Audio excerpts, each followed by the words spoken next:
The making of a prime minister. मुश्किलों का अंबार है, वही तो मेरे हौसलों की मीनार है।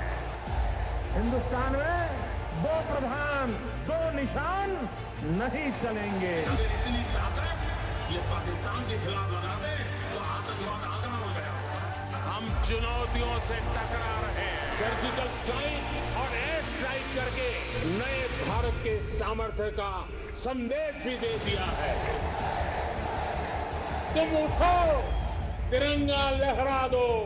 जननायक नरेंद्र मोदी के 20 वर्ष पुराने भाषणों पर आधारित एक बेहद लोकप्रिय कार्यक्रम। क्या कहते हैं नरेंद्र मोदी?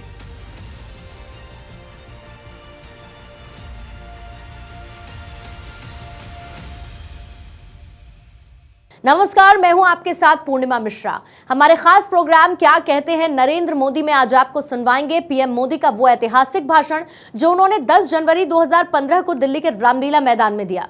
अपने भाषण में प्रधानमंत्री ने कहा कि विकास सिर्फ घोषणाओं से नहीं होता है, विकास में कड़ी मेहनत लगती है और हर चीज की गहराइयों में जाकर ही समस्या का समाधान होता है। आज देश का नौजवान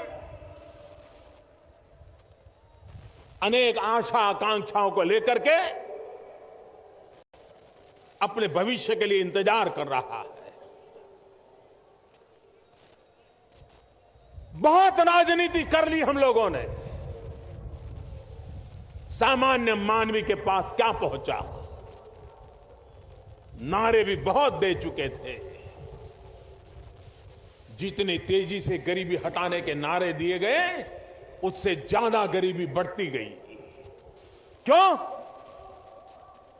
सिर्फ कुर्सी को बचाने के सिवाय या कुर्सी पाने के लिए गलत और झूठे हथकंडे करने के सिवाय देश की राजनीति में कुछ बचा नहीं था।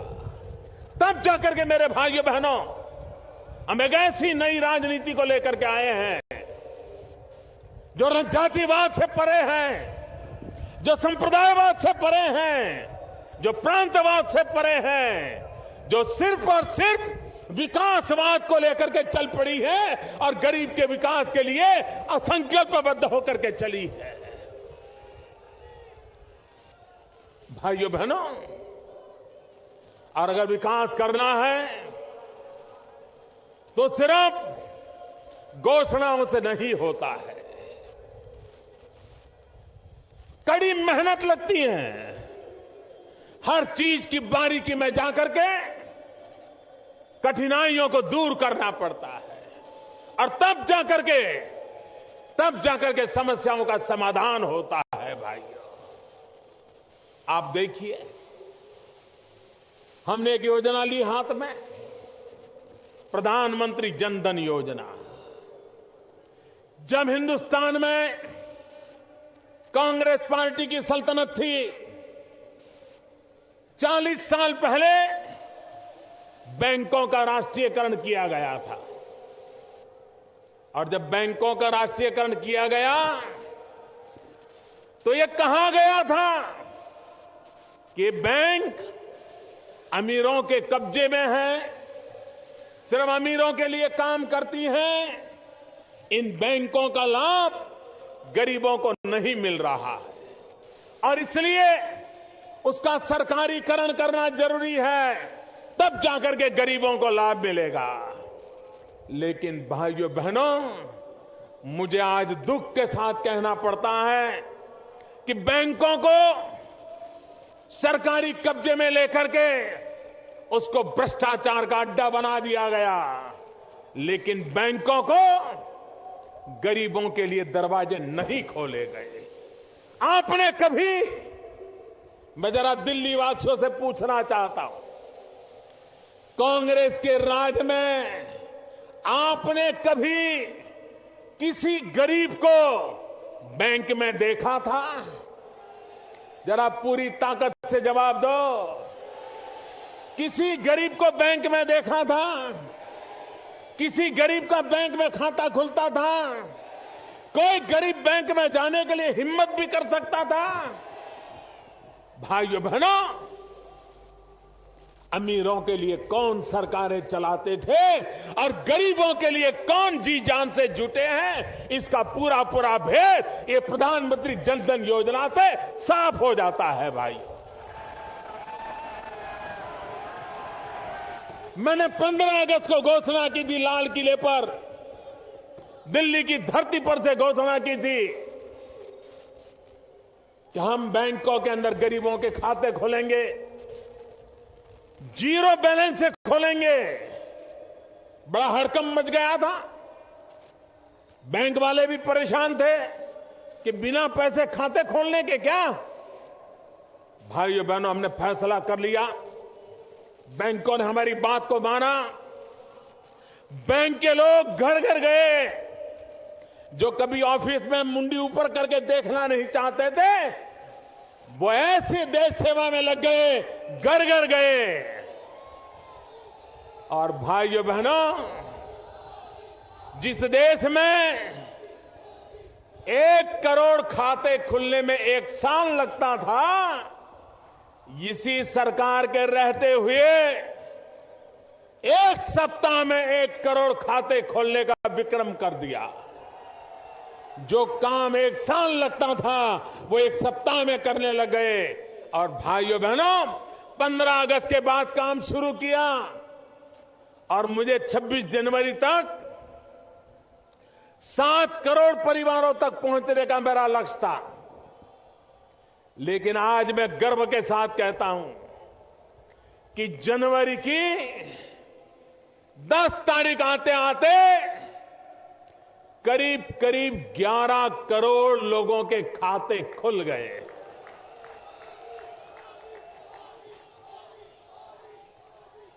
और भाइयों बहनों, हमारे देश के गरीबों की अमीरी देखिए। गरीब दिल का कितना अमीर होता है। हमने तो कहा था कि जीरो बैलेंस से बैंक अकाउंट खुलेगा, लेकिन हमारे गरीब भाइयों को लगा कि भले मोदी जी ने कहा हो, लेकिन ऐसे थोड़ा किया जाता है। गरीब है तो क्या हुआ, थोड़ी कठिनाई झेल लेंगे, लेकिन जीरो बैलेंस से खाता नहीं खोलेंगे। किसी ने 5 रुपया जमा करवाया, किसी ने 100 रुपया जमा करवाया, किसी ने 200 रुपया जमा करवाया। भाइयों बहनों, जीरो बैलेंस का निर्णय होने के बाद भी ये गरीब लोगों ने जो खाते खुलवाए हैं, 8,500 करोड़ रुपया इन्होंने बैंकों में जमा करवाए हैं। भाई, कोई कल्पना कर सकता है कि दिल्ली जो देश की राजधानी है, सारे राजनीतिक दलों के दफ्तर यहां है। दिल्ली में कांग्रेस की सरकार इतना सालों बैठी, भारत सरकार कांग्रेस के कब्जे में रही। दिल्ली जैसे प्रदेश में लाखों की तादाद में गरीबों के बैंक अकाउंट नहीं थे। मेरे भाइयों बहनों, बैंक अकाउंट नहीं थे। मैंने अभी पूछा कि दिल्ली में कितने बैंक अकाउंट खुले। मैं जानकर के हैरान हूं भाइयों बहनों, करीब करीब 19,50,000 गरीबों के बैंक के खाते खोलने का काम दिल्ली अकेले में हुआ है। इसका मतलब यह हुआ कि दिल्ली में इनके नाक के नीचे जो गरीबों के नाम पर वोट मांगते थे, उन्होंने भी गरीबों की परवाह नहीं की थी। करीब करीब 20 लाख परिवार बैंकिंग सेवा से वंचित रखे गए थे। वो काम हमने पूरा कर दिया। और भाइयों बहनों, सिर्फ खाते खोले हैं ऐसा नहीं है। जो गरीब के जीवन में सबसे बड़ा महत्वपूर्ण काम हुआ है, वो ये काम हुआ है, बैंक में खाता खोलने वाले गरीब को 1 लाख रुपया का अकस्मात का बीमा दे दिया गया है और बीमे की पॉलिसी का पैसा भारत सरकार चुकता कर रही है, दे रही है।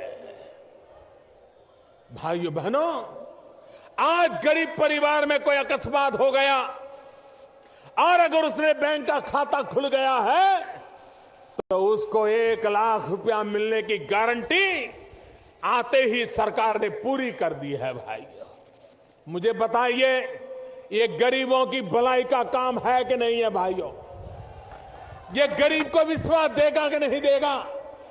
ये रिक्शा वाले को विश्वास देगा कि नहीं देगा? ये झुग्गी झोपड़ी में रहने वाले को विश्वास देगा कि नहीं देगा? फुटपाथ पर सब्जी बेचने वालों को विश्वास देगा कि नहीं देगा? भाइयों बहनों, मैंने पहले ही कहा था, जब मुझे मेरी पार्टी ने नेता के रूप में चुना और संसद भवन में मेरा भाषण हुआ था, मैंने पहले ही दिन कहा था कि यह सरकार गरीबों को समर्पित है और हमारे सारे कदम गरीबों में वो चेतना पैदा करने के हैं, वो ताकत अर्जित करने के हैं, ताकि मेरा गरीब भाई भी गरीबी के खिलाफ लड़ाई लड़ने के लिए तैयार हो जाए और सरकार और नागरिक मिलकर के गरीबी से मुक्ति दिलाने का काम करें। भाइयों बहनों, लोग नारे तो बहुत देते हैं और आज से 30-40 साल पहले दुनिया में एक राजनीति चला करती थी। आज से 30-40 साल पहले दुनिया में एक राजनीति का दौर चलता था।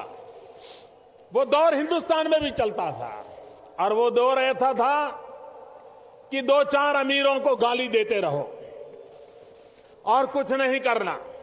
2-4 अमीरों को गाली दे दो, गरीबों को भड़काते रहो और अपना राजनीतिक उल्लू सीधा करते रहो। अब वक्त बदल चुका है। अब गरीब 2-4 अमीरों को गाली देकर के खुश होने वाला नहीं है।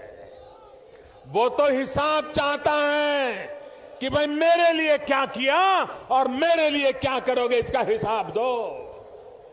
भाइयों बहनों,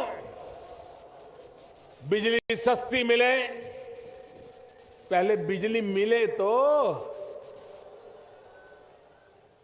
अगर बिजली नहीं है तो बिजली का बिल आने वाला ही कहां है। हमने 2 दिशाओं में काम उठाया है। हम जिस प्रकार से बिजली के काम को उठाया है, हम दिल्ली में से ये जनरेटर की आवाज बंद कर देंगे। भाइयों बहनों,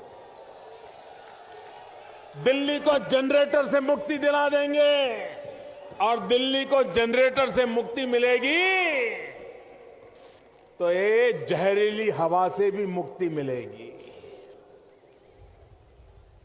इतना ही नहीं, 24 घंटे बिजली देने का मेरा वादा है। भाइयों बहनों, 24 घंटे बिजली, और ये संभव है, ये संभव है।